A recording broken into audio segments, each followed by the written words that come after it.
জুলাই গণঅভ্যুত্থান দমনে গণহত্যা সহ নানা অভিযোগে এবার দল হিসেবে কার্যক্রম নিষিদ্ধ আওয়ামী লীগের বিচারে তদন্ত চলছে বলে জানিয়েছেন আন্তর্জাতিক অপরাধ ট্রাইব্যুনালের চিফ প্রসিকিউটর আমিনুল ইসলাম। বলেন, তদন্তে প্রমাণ মিললে ট্রাইব্যুনাল আইনেই শুরু হবে বিচার।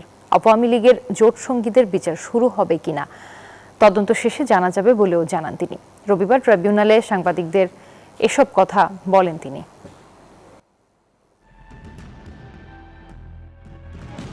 2024 সালের জুলাই ছাত্র জনতার আন্দোলন দমনে বেপরোয়া ছিল পুলিশ ও আওয়ামী লীগের অঙ্গ সংগঠনগুলো। পুরো আন্দোলনে হত্যা করা হয় 1400 জনকে, আর আহত হয় আরও প্রায় 20,000 মানুষ। 2024-এর অক্টোবরে দল হিসেবে আওয়ামী লীগের বিচারের জন্য ট্রাইব্যুনালে আবেদন করেন ববি হাজ্জাজ। নিয়োগ দেয়া হয় তদন্ত কর্মকর্তা। সব মশার বিরুদ্ধে সুরক্ষা দিতে এলো বসুন্ধরা এক্সট্রিম অ্যারোসল, মশার বিরুদ্ধে এক্সট্রিম সুরক্ষা। এবছরের জুলাই জাতীয় সম্মেলনে স্বরাষ্ট্রমন্ত্রী জানান, গণহত্যার দায়ে শিগগিরই আওয়ামী লীগের বিচার শুরু হবে। রাজনৈতিক দল হিসেবে আওয়ামী লীগের বিচার দাবি করেছি আমরা, আপনারা দাবি করেছেন, তদন্ত পরিচালিত হচ্ছে।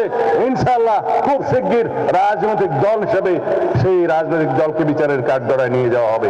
এমন প্রেক্ষাপটে আওয়ামী লীগের বিরুদ্ধে ওঠা অভিযোগ ও তদন্তের অগ্রগতির বিষয়টি তুলে ধরেন চিফ প্রসিকিউটর। আমাদের এখানে যে ইনভেস্টিগেশনটা চলমান আছে, আমাদের পক্ষ থেকে কোনো ধরনের হস্তক্ষেপ নাই। তদন্ত সংস্থা স্বাধীনভাবে তদন্ত করছে।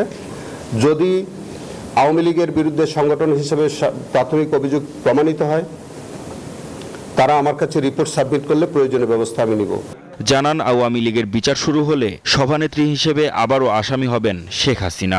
সংগঠন হিসেবে কিছু ভূমিকা থাকে, এটা ব্যক্তির দ্বারাই পরিচালিত হয়। সংগঠন তো আর নিজে কাজ করতে পারে না। সংগঠনের যারা নেতৃস্থানীয় ব্যক্তি, তাদের মাধ্যমেই পরিচালিত হয়। সেইখানে দেখতে হবে যে তার ব্যক্তিগত দায়টা কিভাবে ছিল আর সাংগঠনিক দায়টা কেমন করেছিল। বাংলাদেশের ইতিহাসে এই প্রথম কোনো রাজনৈতিক দলের বিরুদ্ধে আন্তর্জাতিক অপরাধ ট্রাইব্যুনালে বিচার কার্যক্রম শুরু হতে যাচ্ছে। মাহমুদ হাসান, নিউজ 24, ঢাকা।